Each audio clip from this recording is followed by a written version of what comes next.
اللہم صلی علی سیدنا مولانا محمد مبارک وسلم۔ السلام علیکم ورحمۃ اللہ وبرکاتہ۔ امید ہے آپ سبھی خیریت سے ہوں گے اور آپ لوگوں کی دعاؤں سے میں بھی بالکل ٹھیک ٹھاک ہوں۔ تو آج جس ویڈیو پہ ہم ریئیکشن دینے والے ہیں وہ ویڈیو میں نے لی ہے ہنسی ٹی وی چینل سے۔ اس کو ہوسٹ کیا ہے حسیب شفقت بھائی نے، اور اس ویڈیو کا ٹاپک ہے کہ بھئی کچھ ہندو جو ہیں وہ یہ مانتے ہیں کہ ہندو دھرم جو ہے وہ پرانا ہے اور اسلام ابھی نیا دھرم ہے، اور یہ بھی کہتے ہیں کہ ہندوستان میں کوئی نبی نہیں آیا تھا۔ تو آج ہم اس ویڈیو میں جانیں گے کہ ہندوستان میں کون سے نبی آئے تھے، اور ہندو دھرم زیادہ پرانا ہے یا پھر مسلمان، مطلب اسلام دھرم زیادہ پرانا ہے، مسلمان جو ہیں وہ پہلے آئے تھے۔ تو اسی ویڈیو میں ہم جانیں گے یہ ساری چیزیں، تو ویڈیو کو لاسٹ تک دیکھیے گا۔ تو ویڈیو شروع کرنے سے پہلے ایک چھوٹی سی ریکویسٹ ہے کہ چینل کو اگر آپ نے سبسکرائب نہیں کیا ہے تو اسے سبسکرائب کر دیں، اور ویڈیو کو لائک اور شیئر کرنا مت بھولیں۔ تو چلیے ویڈیو سٹارٹ کرتے ہیں۔ السلام علیکم دوستو، میرا نام ہے حسیب شفقت اور آپ دیکھ رہے ہیں ہنسی ٹی وی۔ قرآن کریم کی سورہ رعد کے اندر اللہ پاک یہ واضح طور پر فرماتے ہیں کہ ہم نے ہر قوم کے اندر نبی اور ڈر سنانے والا بھیجا۔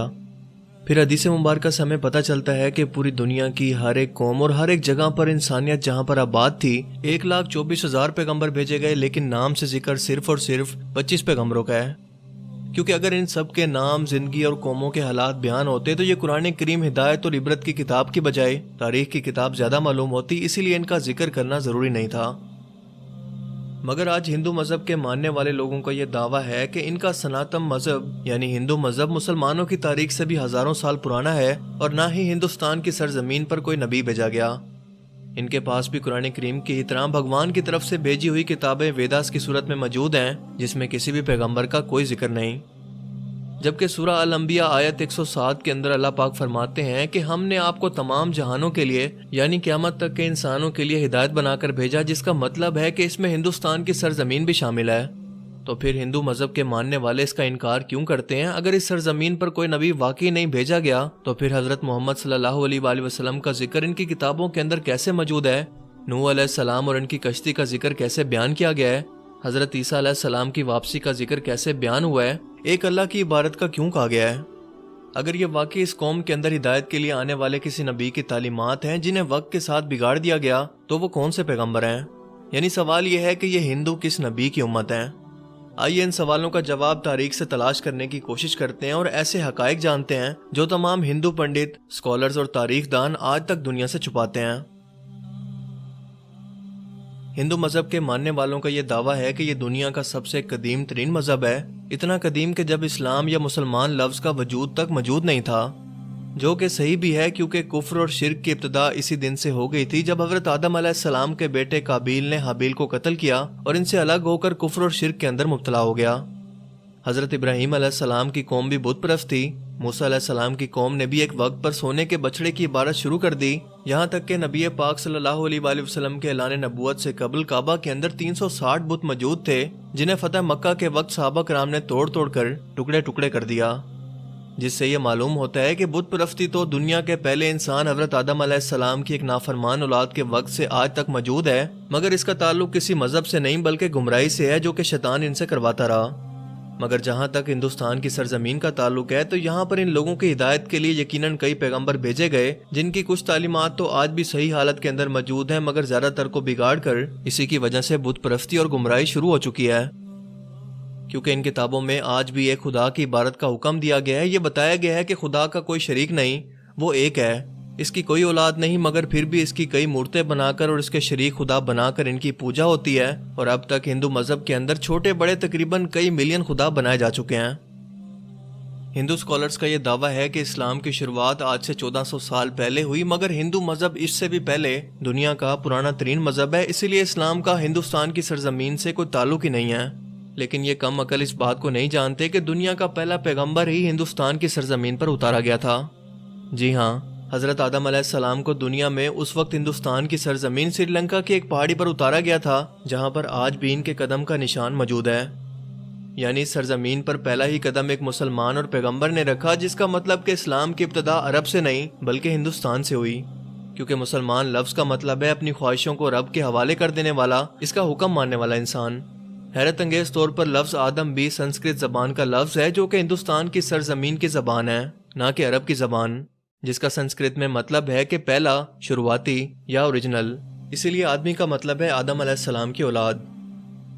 جنہیں قدیم سنسکرت کی کتابوں کے اندر سمبوا منو کہہ کر پکارا گیا ہے، اور اگر ہندو کسی طرح سے ان کے وجود سے انکار کرنے کی کوشش کریں تو ایسا بالکل ناممکن ہے، کیونکہ ان کی مقدس کتاب رگ وید اور بھوش پرانا میں آدم علیہ السلام کی تخلیق، فرشتوں کا انہیں سجدہ کرنا، آدم علیہ السلام سے حضرت حوا کی تخلیق، شیطان کا ان دونوں کو بہکا کر جنت سے نکالنا اور پھر زمین پر اتارنے کا ذکر واضح طور پر موجود ہے۔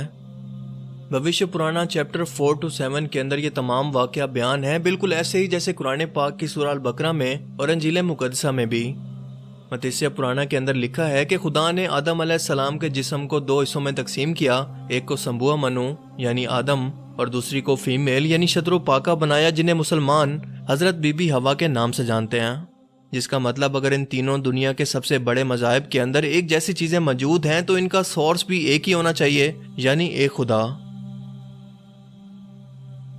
سری لنکا کی سرزمین سے ہندوستان کی سرزمین کو جوڑنے کے لیے قدیم ترین قدرتی برج آج بھی ہزاروں سالوں سے پانی کے درمیان موجود ہے، جس کا بننا کوئی اتفاق نہیں ہے۔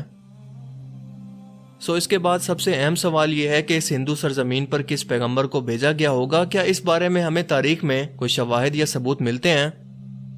سب سے پہلی بات کہ ہندو نام کا کوئی مذہب تاریخ کے اندر کہیں پر موجود ہی نہیں ہے، اور نہ ہی ہندو مذہبی کتابوں میں اور نہ ہی کوئی اور آسمانی کتاب مثلاً تورات، زبور، انجیل کے اندر اس کا کوئی ذکر موجود ہے، بلکہ دریائے سندھ کے پاس رہنے والے، سندھو ندی کے قریب رہنے والے لوگ اپنے علاقے کی نسبت کی وجہ سے نام کو بگاڑ کر ہندو کہلائے جانے لگے، جبکہ اصل میں ان کا یہ مذہب سنسکرت کی زبان کے اندر ہندو نام سے نہیں بلکہ سناتن دھرم کے نام سے تاریخ میں موجود ہے، جس کا عربی میں مطلب ہے مذہب پر قائم رہنے والا،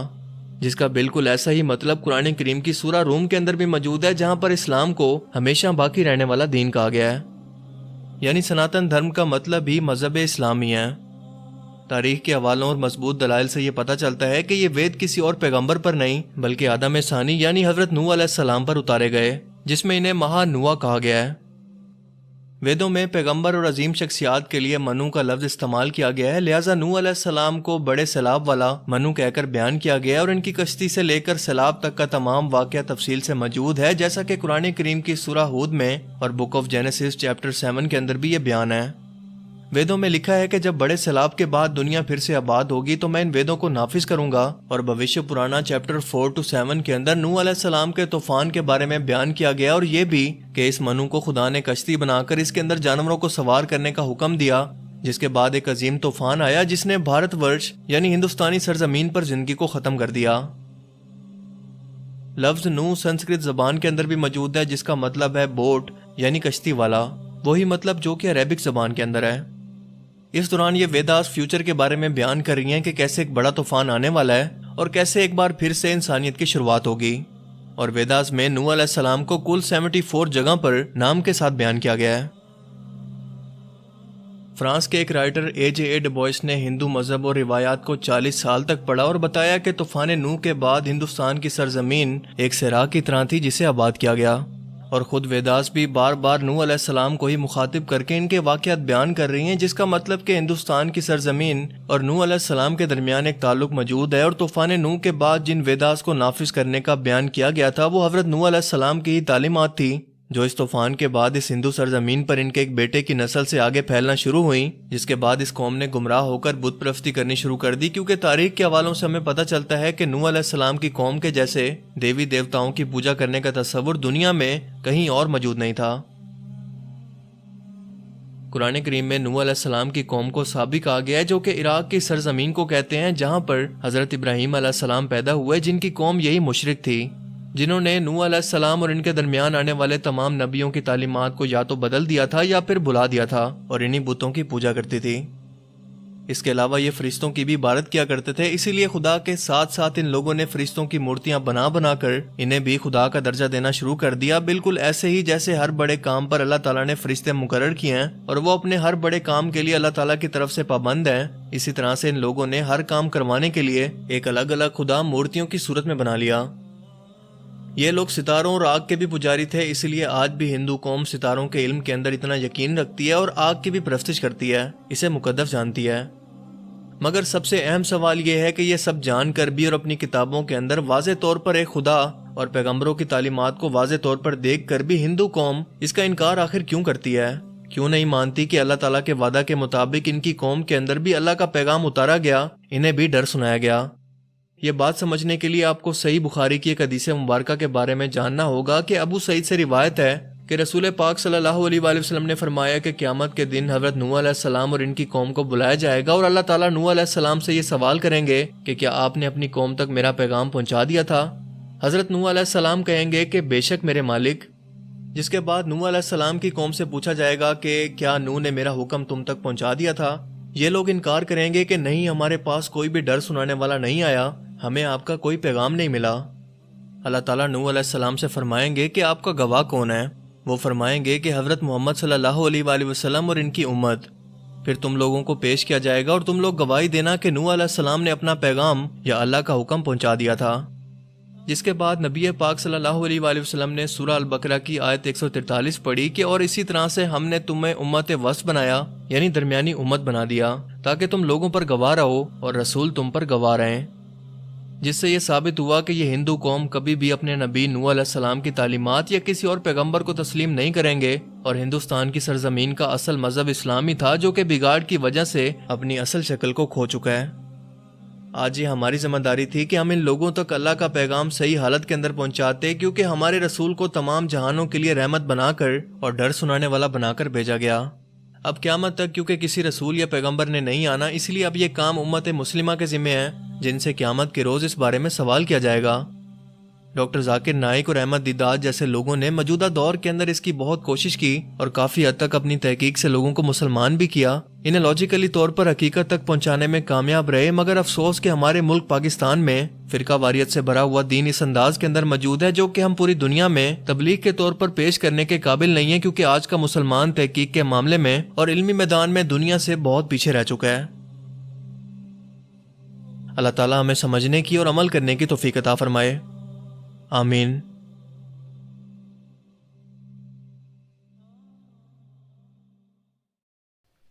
سو آئی ہوپ کہ ویڈیو آپ کو پسند آیا ہوگا اور اس ویڈیو کو پورا دیکھنے کے بعد آپ کے علم میں کافی اضافہ ہوا ہوگا، اور جو لوگ یہ سوچتے ہیں کہ اسلام ابھی نیا دھرم ہے، یہ پتہ نہیں کہاں سے آ گیا ہے اور طرح طرح کی باتیں بناتے ہیں اسلام کے بارے میں، تو وہ یہ لوگ جان لیں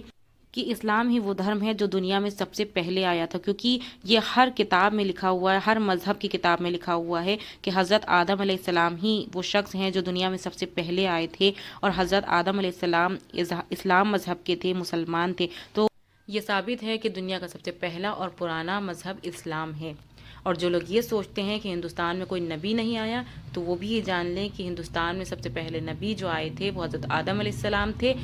اور حضرت نوح علیہ السلام بھی ہندوستان کی سرزمین سے ہی تعلق رکھتے تھے، کیونکہ ہندوستان جب دوبارہ سے بسا تو حضرت نوح علیہ السلام کی اولاد میں سے ہی وہ نسل تھی جو کہ گمراہی میں پڑھ کر بت پرستی کرنے لگی، اور ان کا دھرم جو ہے وہ ہندو کہلانے لگا۔ آئی ہوپ کہ اس ویڈیو سے کافی نالج آپ نے گین کر لی ہوگی۔ اسی طرح کی بہت اچھی انٹرسٹنگ سی ویڈیوز آپ کے ساتھ شیئر کرتی رہوں گی۔ ملتی ہوں نیکسٹ ویڈیو میں ایک نئے کانٹینٹ کے ساتھ، جب تک کے لیے اللہ حافظ، السلام علیکم ورحمۃ اللہ وبرکاتہ۔